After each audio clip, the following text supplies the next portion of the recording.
Today, we chose to present this with two business managers, an urban and a rural school business manager. And the reason we're doing this and the message that they're going to deliver today is that with school finance, the answer is it depends. It really depends on the local school districts. Everything is a little bit different. We had Senator Olson to our group yesterday, and we talked about how it's almost like the game of Jenga. When you pull one piece out, you might collapse, you might not. It's tenuous, right? So the message you will hear from these two gentlemen is a little bit about the broad school finance, but you will also hear about how school districts are impacted differently. So I'd like to introduce Blaze Paul, who is the business manager for South Milwaukee, and John Novak, who is the business manager for River Valley School District. And we want to make this interactive. If it gets too long, we'll hold questions, but if you have questions, we're going to take them, okay? That works. Thank you, Terry. So you did notice when Terry asked who knows everything about school finance, I had not raised my hand, and it's because I don't know everything about school finance, but I do know a lot about it, and I know how it impacts South Milwaukee. That's where I've been for over the last 10 years, and really appreciate what legislators do around school finance, because what you do ultimately impacts what we do on the ground level. So with that, I'm just going to jump right in. All right, we have a clicker. Let's see. Okay. So this right here is last year, the state budget as a whole, and looking at what pieces are in the state budget and what are the biggest pieces of the budget. Is there a laser pointer on here? Yeah. There should be that green thing. Green thing. Perfect. All right. All right, so this piece of the pie right here, this is the biggest shade of pie, and this is actually the K-12 public education choice and charter budget. It is about 34% of the state budget, so it is by and large the biggest piece of the pie when it comes to the state budget. The second biggest piece is the Medicaid medical assistance programs.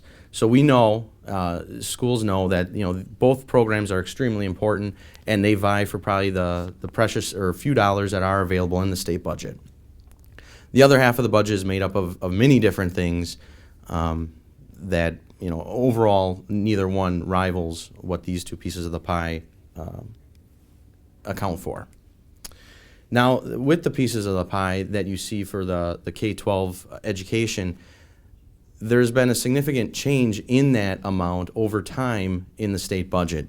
And here is 1995-96, where the state budget, if you looked at that pie back then, the state budget had about 32% that was for K-12 public education. That amount went up the following year, and it fluctuated every year since. What we've seen is lately, especially, a decrease, a lower trend of the overall state budget going towards public education. Now, that can make some sense if you look at what the state priorities have been. You've seen budgets that have come through and had no increase in the revenue limit, which is our primary source of funding. And we're going to go through a little bit about the revenue limit, a little bit about state aid, and how it affects our school districts in Wisconsin. And we also know that there was a significant drop here, and that was primarily due to Act 32, and we'll go through a little bit of that, but that was, again, the state actually had a significant budget shortfall itself. So, of course, they're going to look at their pie and see how can they reduce their pie so that they have a balanced budget. And what ended up happening for K-12 education was there was a dip in funding. However, we were also given Act 10 to utilize some of those tools to help balance our budgets locally.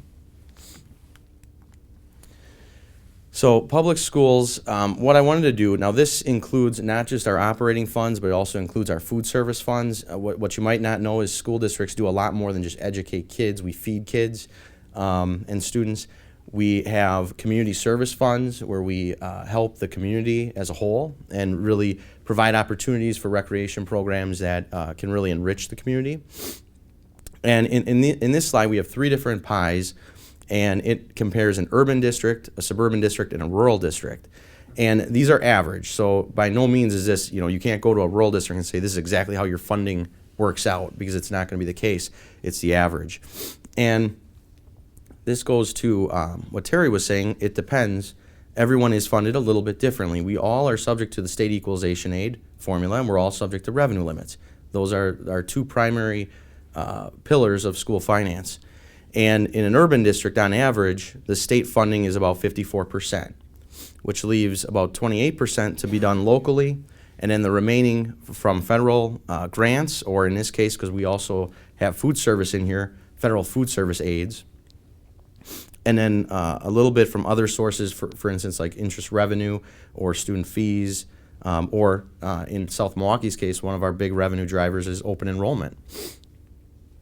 And overall, the average urban districts typically get a little bit more state aid than suburban districts, and rural districts are, again, depending on their property value. I know the previous presentation stepped on this a little bit, but depending on your ability to pay, which is determined by your property value per member, you could see if you have a very low property value per member, you will end up getting more state assistance. So this example is really just going through what are the funding sources for public school districts. So here's probably in my opinion, the biggest piece of school finance really revolves around the revenue limit itself. So what is the revenue limit? In a previous presentation, or right before, the Fab Lab one had mentioned something about 1993. And there is something magical about 1993 because that's when revenue limits came into existence for public schools. And what we saw was, I believe there was, at that point I was probably about 11 years old, so I wasn't exactly in knowing all of the tax impacts throughout the state of Wisconsin, but there was a lot going on, and there was a need to figure out a way to control taxes. And I think that's the basis of the revenue limit itself. It said, all right, we're going to, at this point in time, we're going to stop and look at what did you generate last year for revenue. And we're going to find a way to just leave it at that, and then we can adjust it for inflation each year with a tool called the per pupil increase to the revenue limit. So they were established in 1993, and they, in large part, really cap the amount of revenue we can generate from local tax levies and from state aid. Those are our two main sources of revenue. In fact, if you look at our revenue as a whole, 90% is capped by the revenue limit. So this would be our state aid and our local tax levies. With 10%, that would be outside the revenue limit. Now that 10% is a very hard 10% to come up with. It includes things like interest income. It includes things like open enrollment. Those are things that are above the revenue limit, but they're very hard. They're not something that you can just increase something to make more revenue come in. So it's very challenging to get any flexibility in that 10% area. So the majority of our revenue, again, is under that 90% area, which is capped by the revenue limits themselves. Excuse me. So revenue limits really were designed to control property taxes and not necessarily to fund public schools. The equation you can think of is you look at the revenue limit, and that's our starting point, and you can deduct from it our state aid. And the result would be our tax levy. So if you have more state aid in the system, you'll end up reducing the amount of the tax levy. If you do not allow the revenue limit to increase and have an increase in state aid, you'll actually find that you'll have a lower tax levy. And that's exactly what I'm saying here.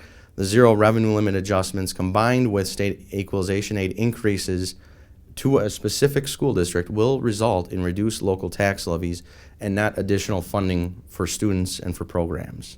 Does anyone have any questions on that? Does that kind of make sense? I know it's a little complex, but it's not too bad. Now, I mentioned that in the revenue limit, there are a few factors that kind of create it at this point. One is enrollment. So if you have growing enrollment, you're going to have a greater ability to have an increasing revenue limit. Previous year's limit, so it looks at what did you raise in the revenue limit the previous year as a basis point for determining the next year, and the per pupil adjustment. This here is a graph or a chart that shows where that per pupil adjustment has been since the beginning of the revenue limit. Back in, actually this one started in 97 and 98, but it goes back along a similar trend. In 97, 98, we were about $200 per pupil. So that means that the revenue limit in the formula, which is a lot more complicated than I'm making it seem, there is a cell in the spreadsheet that will allow you to put the per pupil increase, and at the time that was about $200. And every year that was indexed to inflation, so that $200 would increase by a little bit each year based on whatever the consumer price index was. Well, something happened in 2008, 2009, and we saw a little dip. And I'm sure you all know what that was. It was the Great Recession. And since then, that was when it went from about $275 or so per pupil, and then was locked at $200 for 2 consecutive years. After the Great Recession, after the reduction, now this is kind of an odd thing to explain. So this is a reduction in an increase. So there's still increases in these 2 years, but the amount of the increase was less than in previous years.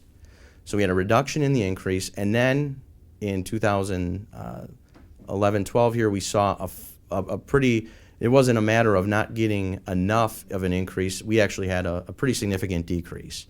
It equated to about 5.5%. And in large part, that was due to, and you have the state having to balance their own budget, which it can be a very tough thing to do. And as part of balancing that budget, there was an amount of equalization aid taken away from school districts. Now, if you remember the previous slide, you have your revenue limit minus your state aid will equal your tax levy. So if your revenue limits go down by 5.5%, you have your state equalization aid that also was reduced, so that the net effect would be no increase to your tax levy. Now, had the state taken away the equalization aid and kept the revenue limits at a $200 increase, that means that not only would the increase have to be funded by the tax levy, but the decrease in state equalization aid also would have to be funded by the tax levy. So that puts taxpayers in a very tough position. So the result was you have the decrease in your revenue limit plus a decrease in the equalization aid, so that the impact on the taxpayer wasn't as pronounced and wasn't a major increase. Now, following that, we had Act 10. Act 10 helped, and we'll go over that in a little bit, as far as how we coped with that big reduction in the revenue limit. But following that, we had a year of a $50 increase, 2 years of $75 increases, and then for the last 2 years, this year and the previous year, we've had no increase to the revenue limit. So we've kind of been through a very tough time when it comes to the revenue limit calculation over the past 6 years. Now, one big thing to keep in mind, it was mentioned, and we've mentioned it here, that revenue limits were put in place in 1993. And really, is that equitable? Because every school district, you can imagine your budget, you don't always look at your budget and say, all right, I'm going to spend a lot this year, or I'm going to spend a little bit this year, thinking that next year, everything from here on forward is going to be based on my decision in this one individual year. But that's essentially what the revenue limits did. It said wherever you were in 1993 is where you're going to be. And then we'll increase it every year. And there's a few other factors when you consider enrollment. If you have growing enrollment, it makes it a little bit easier to deal with. But overall, this is where you were in 1993, and you're going to increase every year, or in this case, decrease, based on what the state legislature has put in place in the state budget. Well, South Milwaukee happened to be one of the more conservative districts, and actually I wasn't really supposed to tell you I'm District A, but I am District A. This is South Milwaukee's revenue limit. And this is District B, which I will not name, but it is a district in the Milwaukee area that would compete for teaching talent and services. And what happened in 92-93 is the two districts spent at different levels. And what essentially happened going forward is we were locked in at those levels from there on out. And you can see our revenue limits, you can see the same gap is roughly there. That gap is about $1,400. And what I think is, and when I talk with community members about this type of calculation in the revenue limit, when you take these two districts' revenue limits and compare them, District A has 280 more pupils per in their education system than District B does. So you would think logically District A would get more overall funding in the revenue limit, right? And that makes sense. You have 280 more students. However, that's not how it works, because again, we're linked back at the 1993 levels.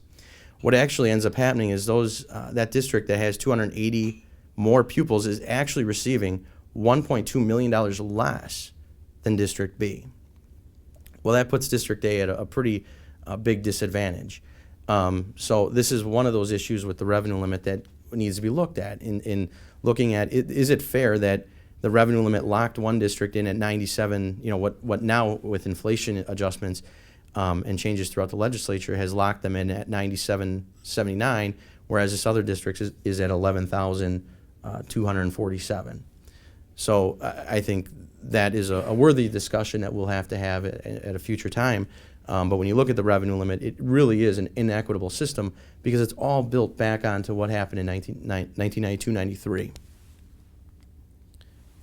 Are there any questions about the revenue limit itself? All right. This is pretty. I don't usually get a huge crowd, or this isn't a huge crowd, but I don't usually get such a big crowd to actually partake and listen to school finance. It doesn't lend itself to being all that fascinating.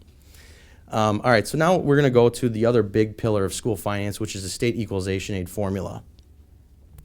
The factors in the state equalization aid formula are enrollment. No surprise, that makes a lot of sense. And this one is the gentleman that was in the Fab Lab presentation had alluded to equalized values and their ability to pay. That's another big piece of the state equalization aid formula because the state wants to help school districts that do not have the ability to pay. And if you do not have the ability to pay, you should therefore get some state aid to help you provide the same level of education as the districts that do have the higher ability to pay. And the other factor is the previous year's expenditures. So those are the three primary factors. It's a big formula overall, but these are the three key parts to it. An interesting thing, the last biennial budget, there was an increase in the second year of the biennium of $108 million in that state equalization aid formula, which is awesome. That's a great thing to have an increase in that aid. However, at the same time, there was no increase to the revenue limit. So I'm going to go back to this and just restate this formula here. If your revenue limit has no increase, but the state aid did increase, then by default your tax levy would decrease if your state aid is increasing and you have no change in the revenue limit itself. So what we're going to do is we're going to compare and just go walk through South Milwaukee, which is an urban district in the Milwaukee County area, and River Valley, which is a rural school district. The two districts couldn't be more different, to be honest. The pupil count, we have significantly more pupils than River Valley. However, at the same time, River Valley has a lot more room. We have 5 square miles. They're close to 300 square miles. So they have a lot more geography to make up, but we do have more density and more pupils. This one is bolded because this really goes to the impact of the state aid calculation on the two districts.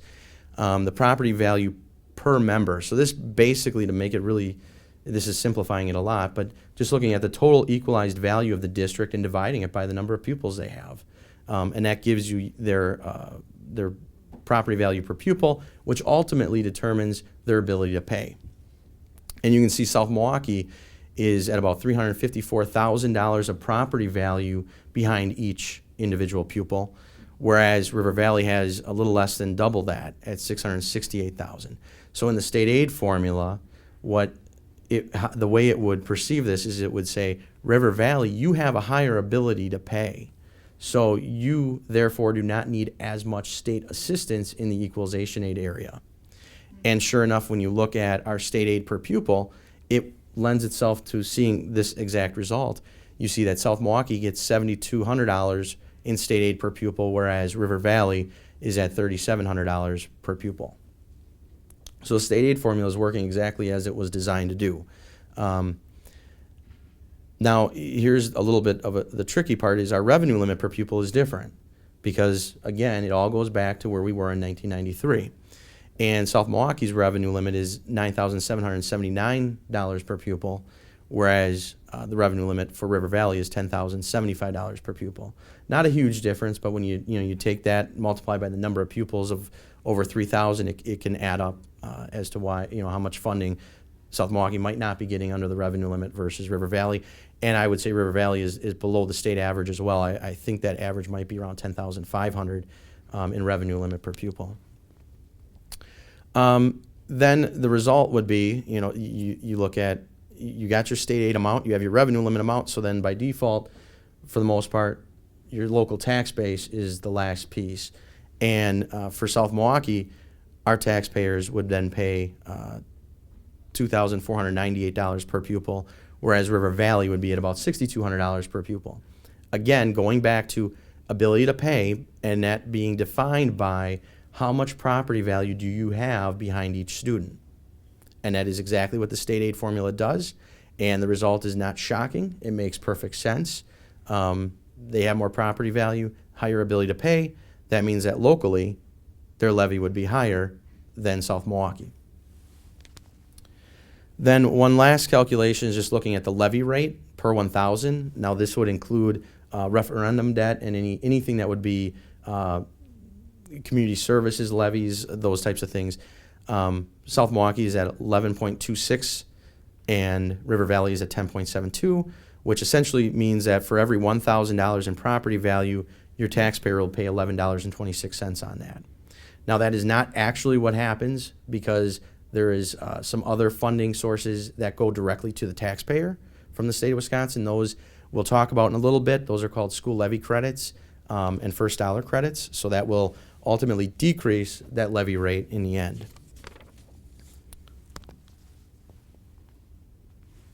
So I mentioned before that there was a $108 million increase in state aid in the second year of the biennium.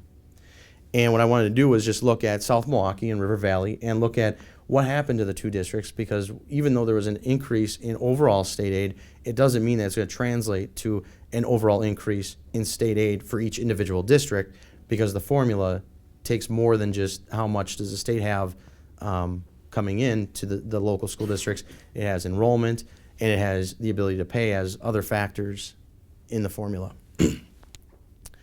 So for South Milwaukee, we saw that there was no revenue limit adjustment, so we know that the revenue limit itself did not increase.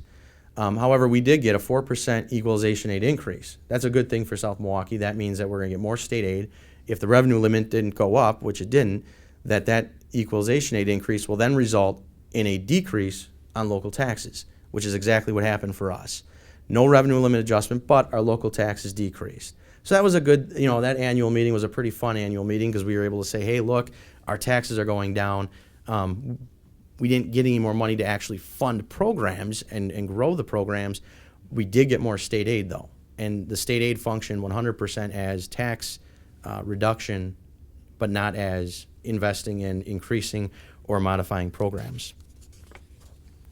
In River Valley, they saw a different impact. Do you want to talk about your impact? You're doing really well. All right. All right, so River Valley, because they have, now you got to keep in mind, they have a higher ability to pay. And if you have a higher ability to pay, it changes the way the state equalization aid formula outcome happens for them. So for them, they actually saw a 5% decrease in their equalization aid, which then resulted, again, all school districts are under the same revenue limits overall. And when there's no adjustment to the per pupil amount, they couldn't increase their revenue limit. So by default, if the equalization aid decreased, their taxes actually ended up increasing. So that's probably a harder message to deliver. At least South Milwaukee was able to say, no, we did not get any increased funding to enhance our programs. We got tax relief, but at least we got tax relief. Whereas in the River Valley example, they not only did not get any increased funding, but they actually saw that their tax levy would have to go up because of the way the equalization aid impacted them, largely because of their ability to pay. I'm assuming you probably had some increase in property values that would factor in and those types of things. So the increase of additional equalization aid really in 16-17 for South Milwaukee meant that we actually did receive more equalization aid, which then brought down our local tax levies. For River Valley, they have a higher ability to pay, and because of that, they actually did not see a reduction in their tax levy. They actually saw an increase because they saw a small reduction in their state aid. So this is a very important point, that an increase in equalization aid does not mean that a school district receives more funding to reinvest in their programs. Essentially what an increase in equalization aid is is reducing taxes, which by all means is a very good thing, don't get me wrong. But if you want to see a school district be able to grow its programs and do things as exciting as Fab Labs and invest in that, what you need to do is really look at that per pupil adjustment to the revenue limit and think about how can you modify the revenue limit so that they can increase their overall funding. If I can just add a little bit about the River Valley School District. First of all, if you're not familiar with River Valley, we're located in Spring Green, which is about 45 miles northwest of Madison. And obviously we're a small rural district. But as we look at our higher ability to pay, and we talked about our property values, they have gone up a little bit, but not, basically the state average and sometimes less than that. The reason that number goes up per pupil is because of our decline in enrollment. So when you take our equalized value and divide it by the number of students, and the number of students continues to go down, it looks like we have more value behind our students, and our ability to pay goes up in that situation.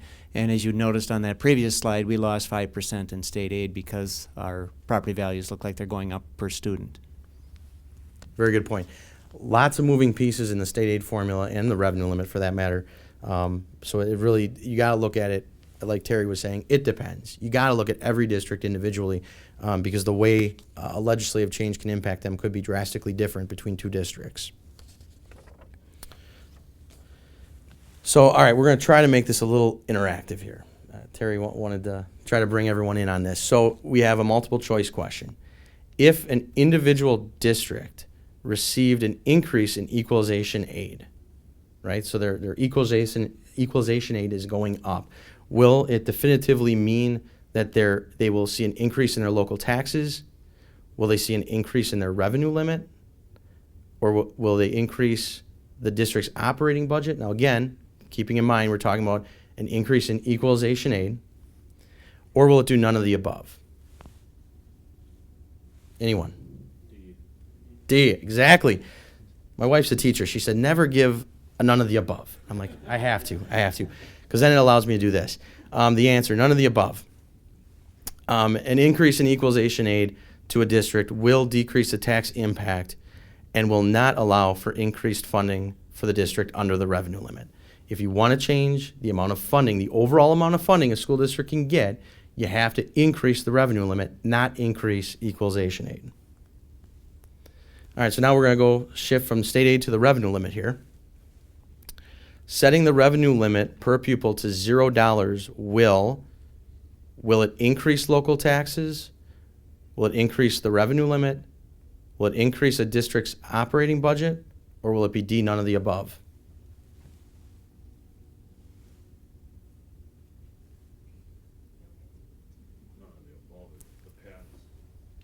None of the above. And actually, I can almost say definitively it will not do any of these three. Because setting it at $0, now in the River Valley, it was set at $0, but their taxes went up. Well, their taxes went up not because the revenue limit was set at $0. Their taxes went up because their equalization aid went down. So as far as cause and effect, if the revenue limit stays at 0, it really will not allow for any of these increases to take place. And to John's point, declining enrollment is a huge issue in Wisconsin. We're finding that in 2001, 33% of districts were experiencing declining enrollment, and more current numbers are about 68% of districts are experiencing declining enrollment. And in the revenue limit formula, I tried to avoid getting into the extreme details, but there's actually an exemption for declining enrollment that helps school districts get through 1 year to the next of a big decline. But I will say it's very tough when your revenue limit gets reduced because you have declining enrollment, because it really depends on where are the declines taking place. If you see declines taking place in first grade, second grade, third grade, fourth grade, and you have 3 kids less in every grade, yeah, you might have a reason to reduce a teacher on paper because you have less students, but when you actually break it out by grade, you'll find that you can't reduce part of a teacher at every grade level. So it makes declining enrollment is a very tricky thing to deal with. And I am very happy that in the revenue limit, it does try to address at least getting you from 1 year to the next so that you have a year to think about how can I best align my resources to cope with the declining enrollment I'm currently in.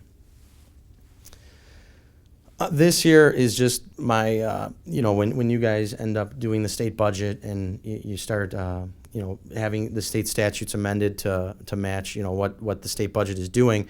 This is actually section 121.91, which spells out pieces of the revenue limit itself. And in there, it shows that, they say for the 13-14, 14-15 school year, add $75, which was the 2 years that we had a $75 increase.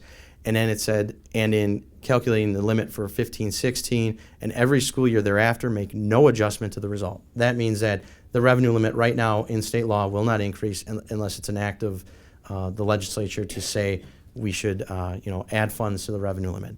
So a recommendation that's pretty common among many groups is adding $200 to that revenue limit and have that going forward, and then tie that to a consumer price index or something comparable so that there's a sustainable funding source going forward. Now, the makeup of that revenue limit increase will be different for every school district because, again, the increase in the revenue limit is made up of a combination of their state aid and their local tax levy. So depending on where you fall in your value per pupil will determine how much more state aid you'll end up getting, and, of course, how much state aid the legislature allocates for public schools. So now we're going to talk about, now these are kind of, they're not the major pieces of the state budget, but there's stuff that you may see. And actually, I'm willing to bet you will see. And these are revenues that are above the revenue limit and come from the state. One is special education aid. Another is per pupil aid. Another one is SAGE or AGR, which is achievement gap reduction. And some other ones, which we won't go into too much detail on at all, but they are out there and you will see them in the budget. In fact, I know there was a rural schools package which will address some of these that's being proposed, is high-cost special education, sparsity aid, transportation, high-cost transportation aid, library aid, and consolidation aid. So with that, we'll start with the first one, special ed categorical aid. The appropriation for that is about $368 million and is a sum certain allocation. That means that the amount that's in the state budget is the amount that the state will pay, and it's going to be prorated based on the formula on how it's broken down. And really, it's broken down by taking the total allocation, dividing it by the total eligible special ed expenditures that each district has. And it can be a little bit challenging because that amount, that some certain allocation, has stayed the same since 2008. What's interesting, though, is I have a table here that shows the percentage breakdown. So this is basically the percent that districts will be reimbursed for the eligible special education costs. And I'm kind of a geek about this because I see that there's some years where we have 26%, but then the following year, even though that rate didn't change the amount, the rate went from 26.59 to 27.47. And what you got to understand is what happened. What was the story at that year? And as you can imagine, that was the year that Act 10 went into place and everyone's expense budgets were cut. So, of course, special education expense budgets, the cost of those teachers and their benefits were cut. So what ended up happening was the amount of total eligible special ed expenditures from 2011-12 actually were less. So when you divide it in the same number, you'll end up with a higher percentage reimbursement. And ever since then, we've been going down a little bit every year. Right now, we're projected to be about 26%. So every dollar spent on special ed, there will be 26 cents sent back to the school district the following year after they incurred the expense. The next one is probably the hottest one, in my opinion, at this point, is the per pupil categorical aid. This is the one that the governor, based on what I've read in the paper, is proposing a $200 increase to this. That would be extremely welcome at this point, especially if there's no increase in the revenue limit. Right now, that allocation is sum sufficient, so that means every district will get the amount that's promised per pupil. So that's a good type of aid to receive, so we know we're not going to end up having prorated amounts come back to districts. And right now, it's set at $250 per pupil. And every school district receives this aid, regardless of if they levy their limit or not. And really, there's really no eligibility for the aid. One big issue with the aid is that it's not an equalized aid. So that means a district that, as you know, the state aid formula would tell you they have a higher ability to pay, they would actually still receive the same amount as a district that would be in a lesser position or would not have a better ability to pay. So every district receives the same exact amount per pupil, and it's just multiplied by their pupils that they have. A good thing about the aid is, and there's actually an article in the Journal Sentinel on the 6th that had kind of approached the topic of looking at equalization aid and how you're really trying to equalize it through versus the per pupil, where it's a flat dollar amount and every district gets the same amount, but you also won't see a tax impact because it's a direct state aid. No portions of this per pupil aid is made up by the local taxpayers. Achievement gap reduction, otherwise formerly known as SAGE, really that's some certain allocation. So for the last several years, that aid hasn't grown and has had to be prorated. I think typically it's around $2,000 per low-income pupil. And really they take the appropriation divided by the total number of low-income students in AGR classrooms, and that's how they get their amount per pupil, and then they send that back to the districts that participate in that program. And really the focus is, again, as AGR represents, closing the achievement gap.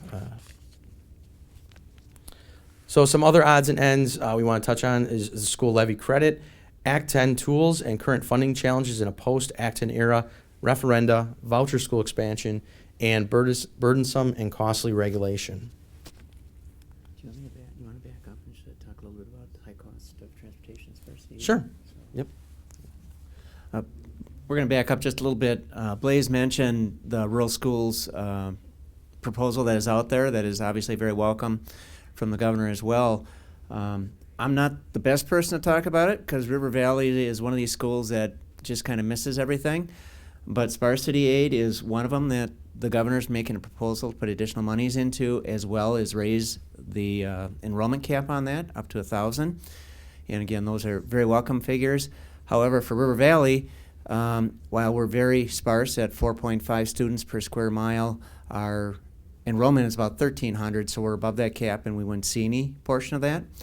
So I think it goes back, just trying to say, it goes back to that depends again. Keep in mind that when you read these things and it sounds really great, it is great for some schools.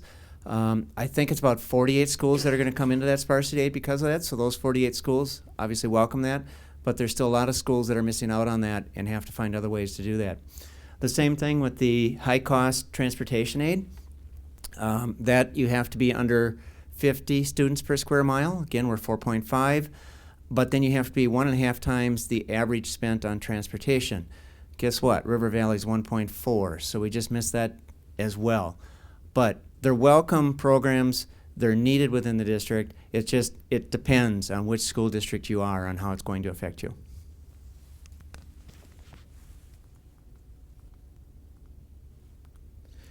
All right, so now we're going to jump to the school levy credit. And this is something that, some people consider it part of school funding, some people don't. To be honest, it really is not, because it does not ever come to school districts. It goes directly to your local taxpayers and your local municipalities, because what they end up doing is the levy that business managers really work to certify in October and November really is not the levy that ending up on the tax bill for the property taxpayers, because of the school levy credit, and first dollar credit is the other credit. The way they calculate it is they take the district, the 3-year average of the school levies for the district divided by the state's 3-year average of school levies. They multiply it by the total funding available, and that gives you the credit for that municipality. So in essence, if you think back to how state aid worked, if you have a higher ability to pay, then you're going to have a higher local levy. So here is, this is really focusing on districts that have a higher local levy. To help them, the school levy credit comes in and reduces their levy. So the districts that would then have a lower levy because they don't have a higher ability to pay end up not getting as much of this school levy credit when it comes to their taxpayers. So it's just it's almost the exact opposite of the equalization aid formula, and it enters in after the fact because it enters in when they get their tax bills. And what we've seen over the last several years is that amount for the levy tax credit has gone up for a number of years and then remained flatlined, and in the most recent budget went up by 14%. And I think what's important here, it's not that it's a bad program at all. It's not a school funding program. It really is just using school levies to determine how to distribute the funding. And the most important thing is to know that even though it has the word school in it, at no point does it go to schools, and it does lack some transparency. And I think that's something that can be looked at. But overall, that funding source for the tax levy credits has increased over the last couple years here. Now we'll go to Act 10 tools, which can be a really touchy topic depending on who my audience is. I don't think I have any teachers in here. I hope I don't. If I do, forgive me a little bit, because Act 10, I'm gonna say from my vantage point, Act 10 was it was definitely a welcome addition to allowing management to actually manage. Now I say that keeping in mind that you can manage so much until you've used the tools too much. And I think that's definitely, over the last 5 years, we've reached that point. We are at a point that the tools that were given to management to use have reached a practical limit of use. And I'll give you some examples of what we've done. For school employees, we went from, they were, a lot of them, the majority, were not contributing anything towards their pension. So one thing with Act 10 was we immediately had 50% of their pension being funded now by the employees, and the other 50% by the school district. So that cost shift, and again, if you keep in mind where state aid went at that same time, all of it happened, we had to shift costs from the employer to the employee because the employer was not getting the state aid and had to cope with the reduction in state aid with the corresponding reduction in the revenue limit. So the way we did that was use the tools that were afforded to us in Act 10. Another example that we did was take our health insurance premiums and shift more of that cost over to employees. So where you may have had employees paying 3%, now they're paying 20%. And that was all part of trying to balance our budgets, and we had to do it within our resources, and ultimately what it meant was cost shifting to employees. Management was given broad authority to change benefits. Benefits are no longer a mandatory subject of bargaining. They're not in collective bargaining. So one thing South Milwaukee has done is we've taken the steps, and we are now a self-funded health plan. That's something that was in the last 3 years or so. And that has helped us. One thing I know I had read, I'm going on a tangent here, but I had read that if the state goes self-funded, it'll save money and we can reallocate that money. At no point would I ever say self-funding your health insurance is going to save you money. I'm saying it may save you some money. Don't reallocate it. Put it into a fund to be reserved, because there's going to be years, if you're self-funded, that you're going to have higher claims than you expected, and you're going to need a source to fund those claims. So I would never advocate that by going self-funded, you save money, you use it for other things. Use it for actually funding the program so that in hard, tough years where you have significant medical claims, you're able to fund them without having a huge spike in your premiums. Act 10 is here. We're using it. We continue to use it. But like I said before, we've reached a practical limit of the use of Act 10. And Act 10 is no substitute for adequate, fair, sustainable, or predictable school funding. Now, as we look at the last 2 years and going forward, we know that in 2015, there was no increase to the revenue limit, and there was no per pupil increase. So that means that whole year, we had to, again, make more cost shifting to balance our budgets. In 2016, there was no revenue limit increase, but there was the $100 increase in per pupil categorical aid. Again, that's very welcome. We're excited to see that the governor from the get-go is proposing a $200 increase in that aid. That will go a long way in actually meeting just our basic needs of continuing to operate and doing the innovation that we do as part of our practice. Between 15 through 2017 here, there was a less than a 1% increase. So basically, this $100 increase in per pupil aid was the big one, and it came out for South Milwaukee was about 0.9%. And one of the big challenges we have is attracting and retaining high-quality staff for our students. That's something that's, as a teacher shortage looms, that's going to be something that we, and actually is here in a lot of areas, that's something we're having to deal with, and we're dealing with it with very limited revenue resources to get creative. So it's a tough one. And the supply and demand and the free agency of teachers now is probably an all-time high. Teachers, I think, I believe, were comfortable in knowing that they have a structure and they progress every year and it makes sense. Those structures, by and large, are gone. And you have your salary, this is your salary, it's on a piece of paper. It'll increase if we let it increase or if we can afford for it to increase. It's making teachers that might be at $45,000 say, you know what, I can go over here and I can get paid $52,000. And they can do that. And so we are seeing a lot of movement of teachers going between district and district in order to get their any increase in compensation. And lastly, one of the things we're trying to address in the post-Act 10 era is addressing that revenue limit inequity, which is a really hard thing for us to do at the local level.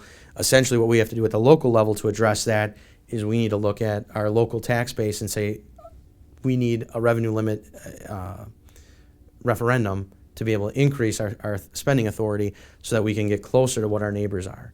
And that's, obviously a very hard thing to get done.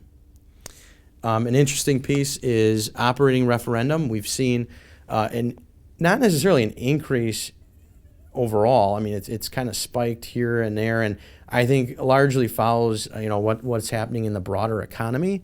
But I think what's very informative is we are seeing that of the referendum that are operating related, we're seeing a pretty steady increase in the amount that actually are successful.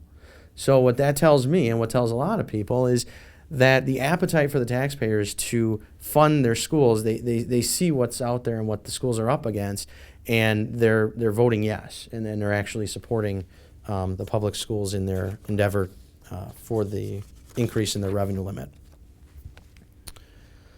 This next one's a very awkward one for me to talk about, so I just look at it as factual. I'm just going to tell you exactly what it is. Right now, voucher expansion in Wisconsin has 4 different programs.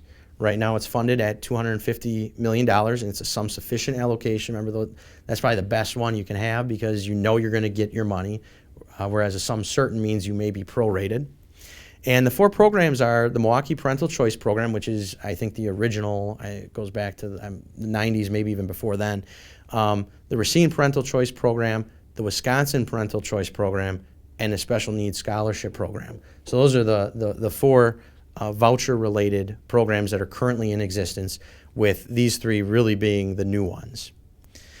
All 4 programs have unique funding. They have unique formulas, and what I would say is if you want to know any more information about how it impacts your school district or your students, you consult your public school officials and they can tell you more information, because ultimately these do impact your students and your taxpayers, and it may impact them differently. Like Terry was saying, it depends on the school and what the makeup is.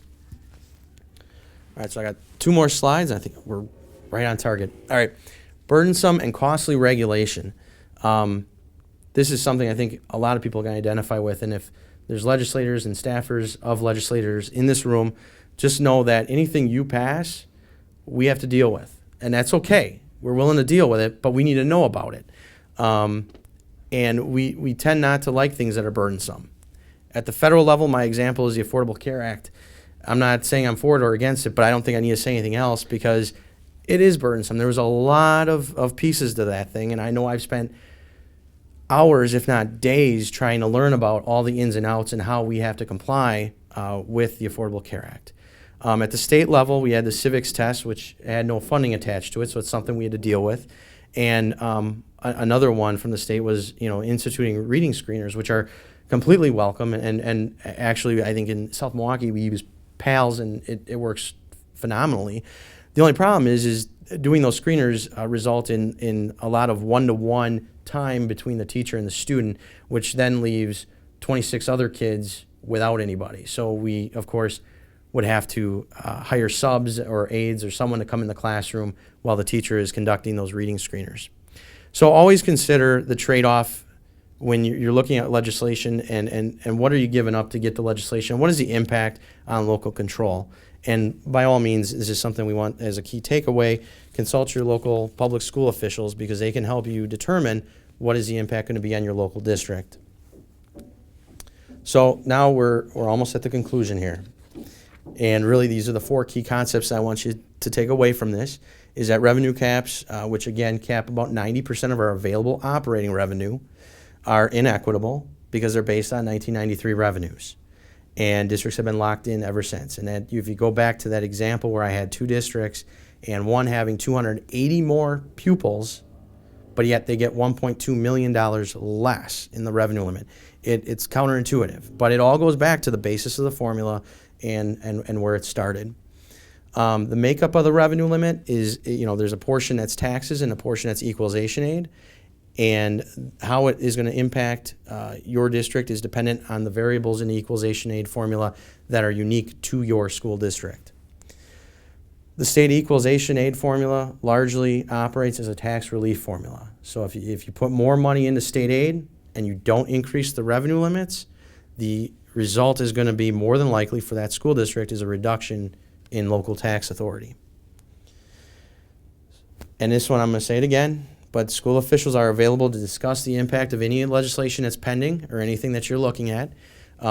So by all means, give them a call as you feel the need to, because more than willing to look at it. I'd rather have a heads up than get caught off guard, and it's always nice to be valued that your opinion matters. So another reason to reach out to them. So with that, I'd like to thank you for your time. I can't believe you sat through this. Because I know there's a lot of school finance in this, and I never said the word tertiary or negative tertiary. So kudos to you for sitting through it. So thank you.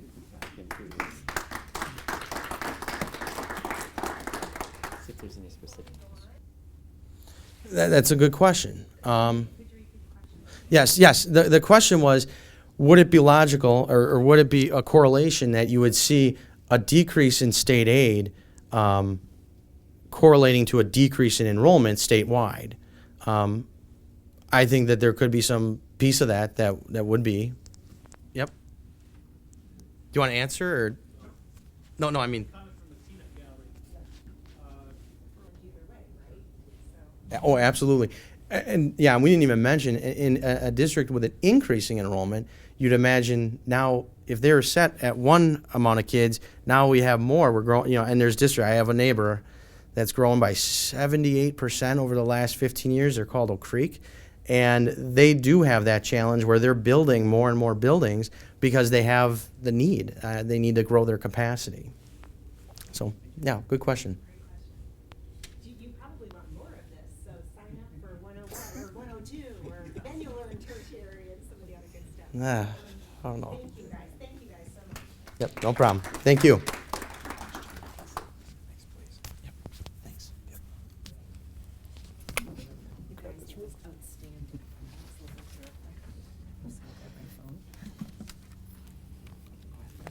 Thank you, gentlemen. That was great. And as Terry said, that was just the tip of the iceberg. And I think even some of those numbers that they were sharing with you, if you get into more details, really have an interesting impact on how school budgets look.